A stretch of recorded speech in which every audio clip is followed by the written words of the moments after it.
Granted, I go by the name of Charlamagne Tha God, and I'm here to reveal Illuminati. Oh, wait a minute. Illuminati. This is an amazing story that will grip you from the first page, okay? You'll see that Los Angeles has its secrets and fame has a price. I've loved comics all my life, and I can't wait for you to get your hands on this one, okay? After a talented and gorgeous singer named Jackie dies mysteriously, her tenacious twin Lily risks her own life to find out what really went down, okay? This thrusts Lily headlong into a dark and dangerous conspiracy that snakes its way through the pillars of power, fame, and popular culture. This story tackles the most enduring urban legend of our day, the Black Illuminati. We got some of the best to ever do it in this comic book world that put this thing together. It's written by Bryan Edward Hill, drawn by Denys Cowan, and inked by Bill Sienkiewicz, with cover art by my man Sanford Green, South Carolina all day. You see that? My man Sanford Green did that. Anybody that knows me knows that hip-hop is the backbeat to my life, and so to tell a story set in that world with Charlamagne Tha God, who's uniquely qualified to comment on that world, is a dream come true. Axel Alonso, my guy, you know he created the famous hip-hop variant cover program at Marvel, all right? These made waves and the musicians loved them. I'm pretty sure I own every single variant cover.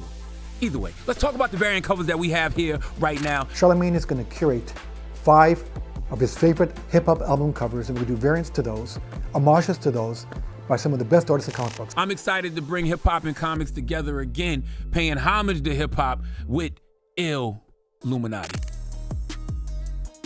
We decided to launch Illuminati on Kickstarter to have one simple way for fans of comics and hip-hop to go online and order what they want and support the work of the amazing team involved with this project. Go to Kickstarter.com to order your copy. Choose from a range of collectible versions and fan rewards. Order Illuminati now, only on Kickstarter. So I just wanted to talk more about the concept and where it came from in the mind. I hear you talk about, you know, the exclusivity and the entertainment business and the parties and such things. So where did this story come from exactly? Well, you know, Axel brought it to me, and when he brought it to me, it was something that, you know, I was already familiar with, not because of experience, but because, you know, I go down those YouTube rabbit holes myself, you know, because I used to work with Wendy Williams. That's how I first broke into New York, 2006. So I would be hearing Wendy talk about so many of these different conspiracy theories. We all did. We all listened to the radio back then, right? So, you know, when you go on the World Star Hip Hop, you know, comment section, now with YouTube and everybody making these different videos, it was just a world that I was all too familiar with, and I knew that it was going to start a conversation. And that's what I like to do. I want to entertain people and I want to get a conversation started. Because like I said in the other room, yo, literally everything is rooted in conspiracy now. Like if there's a story that breaks online today, everybody's going to have a million different conspiracy theories about it. So I feel like this book is just going to add to that conversation. Awesome. Go ahead.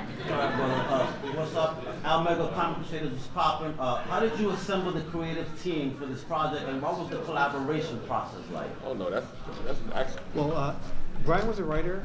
I spoke with Charlamagne about the artist choices. When I mentioned Denys Cowan, no convincing, because he's a legend. So we brought Denys on and Bill concurrently. And then he recommended Sanford Green for the covers. So no argument. So I work with Sanford a lot at Marvel, so we're down. It was just easy peasy, you know what I'm saying? Yeah, Sanford's my guy. Sanford, if you got my first book, Black Privilege, Sanford did my inside cover art. You know, we both from South Carolina, so yeah. It's so good. Oh, boss, I'll pack like getting together. You Where already know. Thanks, guys. Go ahead. Thanks, Xavier, TalkTimeLive.com. First of all, thank all 3 of you because we're no longer specks of pepper in the sea of salt. It's getting better out there, thanks to your contributions. My question for you, Charlamagne, is basically you did pick out the 5 variant covers. I know it wasn't your first. Did you have any honorable mentions, and how hard was it for you to do that? I had a bunch of them, you know. What was it? Thug Motivation 101. I think it was Killer Mike. Might have been the new one, Michael. I had a bunch. I don't even remember all of them now, but yeah, it definitely was a bunch of them, and it is hard, right? But I think that what I look forward to is this book being successful, us continuing to be able to do, you know, sequels, and people getting more familiar with the characters. So when we do the next, you know, hip hop variant covers, it's really gonna hit. Like, oh, okay, yeah, I see Lily out there with whatever album we pick. So, yeah. Good deal. Great picks. I know your hands up for a while. How you doing? Nigeria Chambers, Big O Belt Media. Charlamagne, it's it's no secret that you love comic books, you love characters, you always use your platform to speak about that as well as the intentional stuff that you talk about. Why was right now the time to make this happen? I think that's God, like, I mean, comic books is a space I definitely always wanted to be in. I got a whole world that I've developed with my man Kevin. I always get Kevin's last name right. I call him Kevin G because I can never pronounce his last name. How you Grievous. Kevin Grievous. Yeah. We got this whole world of Darkstorm and the Vindicator. So that's what I honestly thought that was going to be the first initial thing that we came with. But that creative it took a little longer. And then I already had a relationship with AWA, and then Axel came and was like, "Yo, look at this." And so I was like, "Oh, yeah, that's gonna get people talking." You know what I'm saying? That's gonna get a conversation going. So I just think sometimes, man, it's not even about what you want to do when you want to do it. It's just about when the universe is ready for you to get it done. Yeah. And I think that's just one of those moments. I think everything that I've been building in the publishing world, from books to audio scripted, it just all aligned at the right time to come with this graphic novel right now. Appreciate it. All right, I'm so sorry. This is the last one for Char specific. So if you're like burning, dying, like, go ahead. I mean, it's for him and for the panel. So, what are some of your favorite conspiracy theories? I have a million of them. I mean, there's an old Breakfast Club interview with Jay-Z, and I asked Jay-Z just about conspiracy theories in general and why whenever somebody is successful that's black or brown, that comes from the hood or a rural area in the South like I do, how come when they achieve some level of success, people can't ever say, oh, it was hard work and God. It has to be some type of nefarious means. He sacrificed 1,000 gerbils and drank the blood. Like, why does it always got to be something silly like that? So, there's not one personal conspiracy theory that I like, but I really do enjoy all of them because I can't believe the audacity of people to not just want to give, success, give people their props for being successful because of hard work and God. Like I don't know why that's such a strange concept for people. Oh, this person has talent, they worked hard, they believe in something bigger than themselves. Like, why is that such a strange concept for people to grab? Gentlemen? It's just been around forever, that whole concept. I was just thinking, like, in the early 30s, late 20s, you heard of Robert Johnson? You never heard of him? He's a blues player. He's the one who went down to the crossroads, couldn't play a thing. Went down to the crossroads late at night, midnight in Mississippi. Double. This guy appears, takes his guitar from him, tunes his guitar for him, hands it back to him. And the stranger walks away. Robert Johnson takes the guitar, and now he can play. He can play like he's never played before. He sold his soul to the devil. That was one of his original theories, like this blues dude sold his soul to the devil. Then died at 27, so he's the first person at 27. Died screaming in agony. Why? What happened? Because somebody had poisoned him. So he was seeing things, and it was like this whole thing. That's when a lot of that stuff started. Like conspiracy, the devil, all that stuff. So when I hear Black Illuminati, I go way back. I go back to the dirt of Mississippi. And I look at that and I'm like, okay, that's what we're talking about here. Like, just the real thing. So it's always been around. Mine is the assassination attempt on Trump. What assassination? Thank you guys so much. We're gonna let Charlamagne. Yes, sir. And then we're gonna have Denys Max stay on, so you're welcome to stay and ask more questions. Absolutely. Brother. Appreciate you, brother. Listen. Y'all have a great day. Thank you, Later, brother. Be easy. Thank you, Charlamagne. Great. So we can just kind of keep this going press conference style. If that works for all of you. Yep. Amazing. Go ahead. This one's for Axel. We are now seeing a lot more, and you guys talked about this during the panel, a lot more established TV and film writers coming into the comic book industry, bringing in some fresh, new, complex, stories, sophisticated narratives. Thinking of people like Kevin Smith, for instance, Jeffrey Thorne, who has worked with, Milestone Media. I work here with me. He's a friend of the show, friend of my show, and been on many times. Love him. What do you believe is the benefits of actually acquiring, those writers to add on to the depth of comic books? Well, I think the bigger your pool of writers, the better options you've got, really. Right.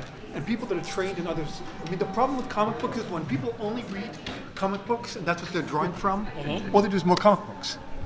If they're drawing on history, other things, they make more complex comic books, better stories. So I think the more the better, different types, Agreed. That's what I would say. My voice is dying. That's what I would say. I thought you was about to freestyle for a bit. If only I could. Chad Burdett, Comic Watch. This is the one of the second Kickstarters you've done. Is this something that we should be looking for on a regular basis for you guys, along with the rest of your publishing? Yeah, this is the 4th Kickstarter we've done at this point. We will be doing more, but also more in the direct market. We have plenty for the direct market next year. Yeah, we've not abandoned the direct market. It's just we have to diversify to stay alive. We've had a lot of success selling IP, but again, we're a publishing company first and foremost. So, yeah. Are you finding you're reaching like a wider audience using the Kickstarter? Yes, getting right to the fans. Yeah, selling in the direct market would be a real challenge. Selling it to people, impulse buy is a whole different thing.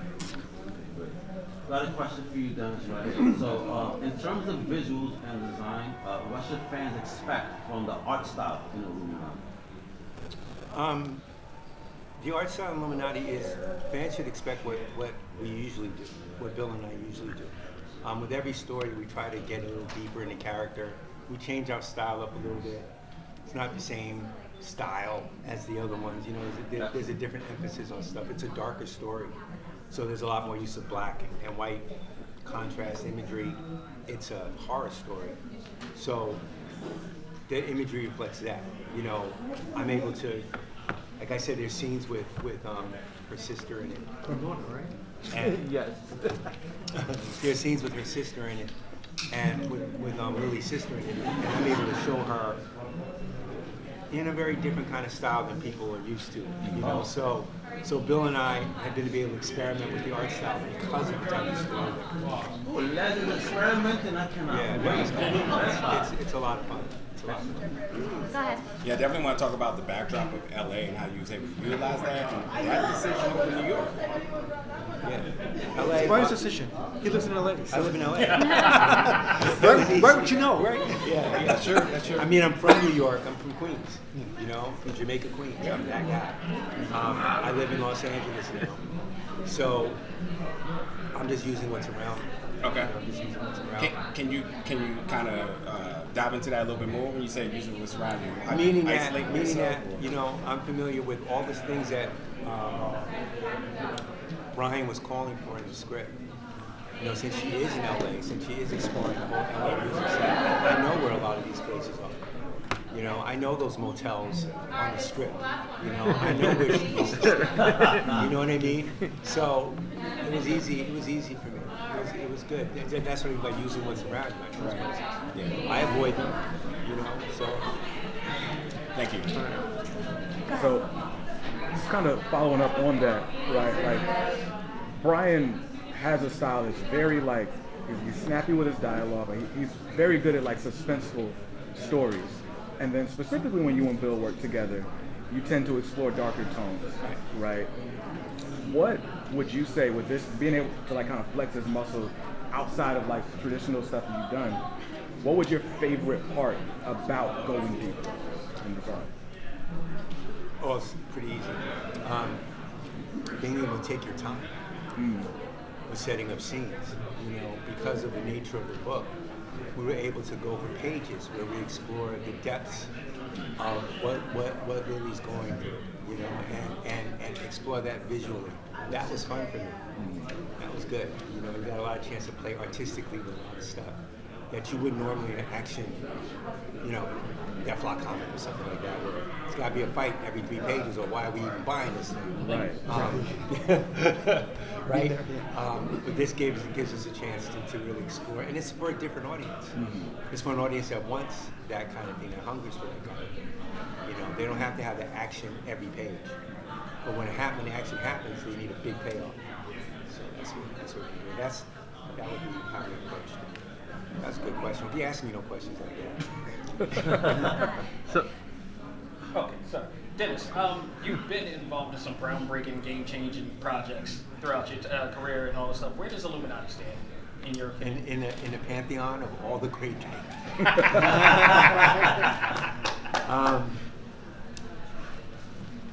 Right up there.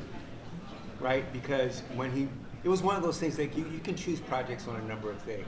Money, right? That's always a big one. Like, how much money are you giving them to do this? And then what the project is. You know, you're looking at, like, have I done something like this before? I've never done anything like this before. I've done plenty of superheroes. I've never done it. The third thing was a chance to work with people that you like and that you love. That to me is more worth their money. I'm sorry. Right. So it was a chance to work with Bill again. It was a chance to work with Bryan, and especially a chance to work with Axel again, who I've had nothing but great experiences with. So he asked me to do something. All those things weigh into my decision to go ahead and do it. So where does it stand? It stands right up there. Yeah. Because all those factors kind of blended in to make this situation. So you factor your basic, level of success based on who you work with rather than how much money you make. Yeah. It's more of a virtual Here's the thing. It's not how much money you make. Here's the thing. Like, if you want to be really great, work with great people. If you want to be a wonderful artist, really respected, work with people better than you. You know, they're just going to raise you up, and you're just going to have to try. So when I'm working with people like Bill and guys like that, Bill is a phenomenal artist. Why would I put myself through this for 40-something years with this dude, unless there was a lot to get from it, on both ends. So, yeah. All right. So, during the panel, you guys discussed the genesis of the story. Were there any things you felt were too much? You had to leave out the book, or everything's in the book? No. It's all there. Yeah, no, nothing left on. No censorship at all. No. We went for it. Okay. It's a good story. It's an R-rated book. Yeah, there's naked people in it. There's a lot of naked people. Oh. Sold. So, Axel, sorry, go. Hey, Theo's right. Comic book shop. You may remember me from Columbus. Yes, sir. Came, shook your hand, took a picture, and left. And left. Exactly. Just used me and then left. So you mentioned your collaboration with Bill. Everyone in here probably know your history with him. Was there pushback on you working with Bill on this project, considering the creators being people of color? No, not at all. Not much. Bill, you mean Bill who did those 3 or 4 hip hop covers that he did by himself? That Bill? No, you're not going to question his hip hop anything. You're going to go, thank you for helping us out here, Bill. We really appreciate it. That's how we feel. I've been a fan of his since Moon Knight. So yeah, there's been nothing. I didn't even think about it. Remember when I saw the EPMD album cover by Bill? And I go, holy shit, that's Bill Sienkiewicz. That's awesome. So, yeah. So, Axel, the pitch came to you from Bryan Hill. Yeah. What was it about that story that said, like, I need to put Charlamagne on this as well? Well, the way it happened is that I had it in my back pocket. I wanted to do it. Mm-hmm. We were discussing with Charlamagne. He said, this is my goal. I want to get behind black talent, black artists, and help them. Mm-hmm. He's got no money on this. This is not about money for him. Right. I want to get behind them to get it out. I said, guess what I got right here? Check this out. And I thought to myself, I mean, come on. The concept is amazing. Mm-hmm. You know, again, we've all seen this, Mm-hmm. The pants with the sigils on it. Uh-huh. P. Diddy's mansion rate happened the day we announced. Wow. It was in the air, right? Yeah. I mean, I saw a female Black Panther in 2006, No one else did. Mm-hmm. I said, good God, we need this. Yeah. So the same thing here. An amazing concept. I had every confidence when I gave it to Charlamagne he'd love it. He did. Next step was Denys. And Denys, Bryan, and Bill, no argument, Right. I'm in. After telling the story, are there any plans to expand Black Illuminati? Tell somebody else's story. We said if this one sells. Okay. You know, if it's successful, you know, there might be 4 sequels. But, you know. In success, the sky's the limit. Yeah. Isn't the Kickstarter already funded? Yeah. Yeah, it's funny. Yeah. No, the book is coming out. And there's also two phases. There's a Kickstarter, then down the road, the mass market paperback. You know? It won't be as tricked out as a Kickstarter, but it'll be the story. So you have more than one opportunity. But the Kickstarters, we get all the goodies, you know? The swag, the options on the slipcase, all that stuff. You got a sliding scale. What do you want? How much do you want of this, you know? The hat, you want the hat? My 3-year-old wears this around the house all the time. He looks much better than I do. I think everybody in here is eyeing it, so. Yeah. Yeah. Much like I think somebody said, having Charlamagne a part of the project, has anybody else picked up the phone to pique interest, and or is there interest of anybody else that you may want to collaborate with down the line? Well, I'm working on a book now set in my hometown of San Francisco in Oakland with a very famous personality. I cannot wait to get out into the world. It's very similar in this one. I was born to do this project. I just can't believe it came to my life. Bay? I can't say shit. I can't say I can't wait. Axel, don't do it. I couldn't wait to pitch this dude on my idea. Yeah. Okay. Don't let him NDA you. Any other questions? We're wrapped up. I do. Go ahead. I want to hit you up with the brown sugar question. And if you know the movie Brown Sugar, of course, that there was the one question they always said. When did you fall in love with hip hop? In this case, when did you fall in love with comic books? Start with you, Denys. What was the first comic that made you fall in love? I was lucky because I told the story before. I was in 3rd grade, and I recently moved in with my grandparents, my sisters, my brother and I. And in 3rd grade, you're seated alphabetically, right? So I'm C, Callan, and I was sitting next to D, a guy named Dingle. A guy named Derek Dingle. Right. And Derek's the guy ended up co-founding Milestone. But Derek Dingle, sitting next to him, is the one who showed me my first comic book that I'd ever really seen and held in my hand. And it was 2 books. It was Fantastic Four introducing the Black Panther. Oh, wow. And it was the New Gods with the Black Racer. So he showed me, so my first exposure was seeing black superheroes. Right? And in this Correct me, that was the Black Panther book where he beat the Fantastic their Four? asses. Love it. Beat their asses. So I was just like done. Yeah. You know, and him and I would do our own comic books. And there were always black superheroes in our own comic books, Derek and I. So that's how my love for comics came from 3rd grade. Never seen them before, but once I saw them, who is this guy, Jack Kirby? I gotta draw like this. New Gods blew my mind as a kid. New Gods blew my mind.